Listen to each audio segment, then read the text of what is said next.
Assalamualaikum warahmatullahi wabarakatuh. Kami peserta pelatihan dasar CPNS golongan 2, angkatan 11, kelompok 3, Pemerintah Provinsi Kalimantan Selatan.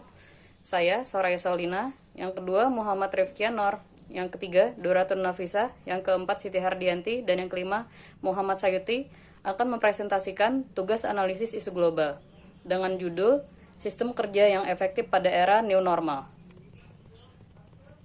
Latar belakang.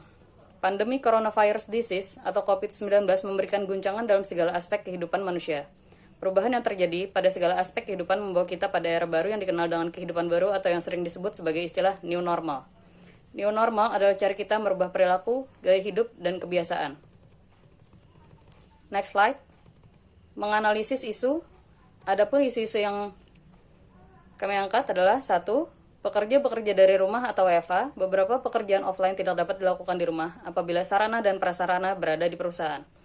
2. Perusahaan tetap mempekerjakan pekerja atau jika tidak terpaksa mempercepat PHK. Yang ketiga, efisiensi biaya besar kemungkinan bisa mendukung survival dalam menghadapi era new normal. Yang keempat, kurangnya pengetahuan SDM mengenai sistem kerja online. Untuk penjelasan, slide selanjutnya akan saya serahkan kepada Saudara Rifki. Silakan Saudara Rifki. Terima kasih kepada Saudari Soraya. Di sini saya ingin melanjutkan bacaan materi analisis isu global tentang sistem kerja yang efektif pada era new normal. Terdapat teknik analisis isu, yang pertama AKPL, yang kedua OSG, ketiga fishbone diagram, keempat SWOT. Next, slide selanjutnya. APKL itu terdiri dari A. Aktual, artinya benar-benar terjadi dan sedang hangat dibicarakan. P. Problematik, artinya memiliki masalah yang kompleks sehingga perlu segera dicarikan solusinya. K. Kehalayakan, artinya menyangkut hajat hidup orang banyak. L. Kelayakan, artinya masuk akal dan realistis serta relevan untuk dimunculkan inisiatif pemecahan masalahnya. Next, slide selanjutnya. Isu melalui teknik APKL. Yang pertama, identifikasi isu. Teknik APKL dan keterangan. Isu yang pertama, pekerja bekerja dari rumah atau beberapa pekerjaan offline tidak dapat dilakukan di rumah apabila sarana dan prasarana berada di perusahaan atau di kantor. A-nya tidak memenuhi, P-nya memenuhi, K-nya memenuhi, L-nya memenuhi, keterangan tidak memenuhi. Isu yang kedua, perusahaan tetap mempekerjakan pekerja atau jika tidak terpaksa mempercepat PHK. A-nya memenuhi, P memenuhi, K-nya memenuhi, L-nya memenuhi, keterangan memenuhi. Isu yang ketiga, efisiensi biaya besar kemungkinan bisa mendukung survival dalam menghadapi era new normal. A-nya tidak memenuhi, P-nya memenuhi, K-nya memenuhi, L-nya memenuhi, keterangan tidak memenuhi. Isu yang keempat, kurangnya pengetahuan SDM mengenai sistem kerja online. Next, slide selanjutnya. Isu USG. USG itu sendiri terdiri dari urgensi, seriousness, dan growth. Urgensi artinya seberapa mendesak sesuai itu harus dibahas, dianalisis, dan ditindaklanjuti. Seriousness artinya seberapa serius sesuatu itu harus dibahas, dikaitkan dengan akibat yang ditimbulkan. Growth artinya seberapa besar kemungkinan memburuknya isu tersebut jika tidak ditangani segera. Terima kasih.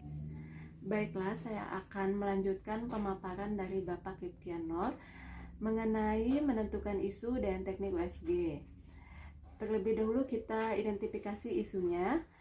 Yang pertama, isunya adalah perusahaan tetap mempekerjakan pekerja atau jika tidak terpaksa mempercepat PHK. Di sana ada urgensinya nilainya 5, seriousness-nya nilainya 4, dan ground-nya nilainya 3, jumlahnya ada 12, mendapat peringkat kedua. Yang kedua adalah kurangnya pengetahuan sumber daya manusia mengenai sistem kerja online. Di sana ada urgensinya nilainya 5, seriousness-nya nilainya 4, dan ground-nya nilainya 4, jumlahnya ada 13, mendapat peringkat pertama.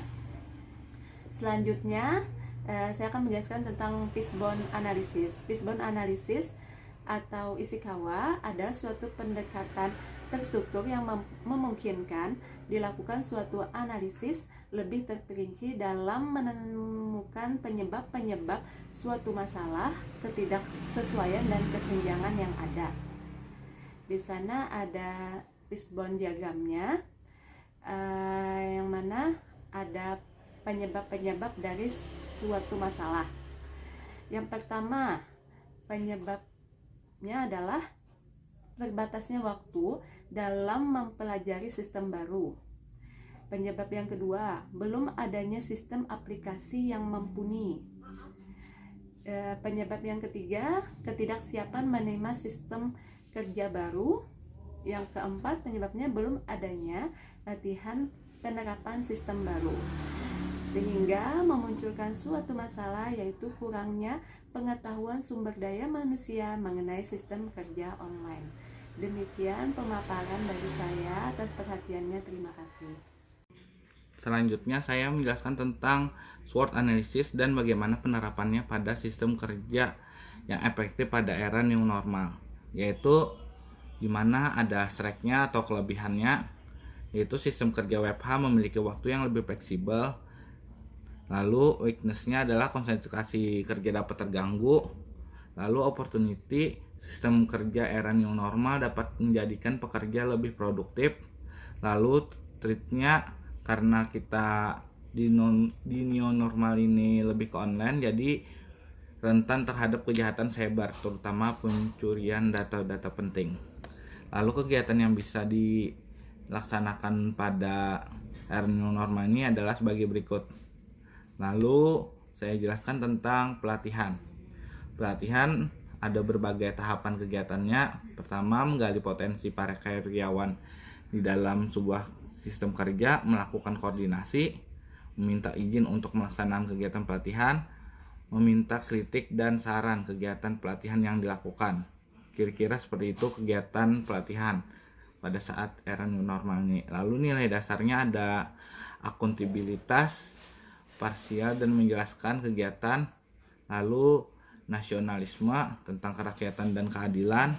Lalu ada etika publik, yaitu kita harus jujur, sopan, transparan. Komitmen mutu, yaitu efektif dan anti korupsi, sehingga kita harus jujur. Demikian, terima kasih.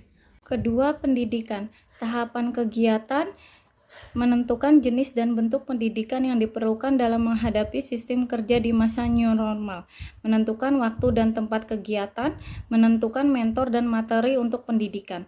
Nilai dasarnya akuntabilitas bersifat formal, nasionalisme disiplin, etika publik terampil, komitmen mutu efektivitas, anti korupsi transparan. Yang ketiga, pengadaan sarana dan prasarana.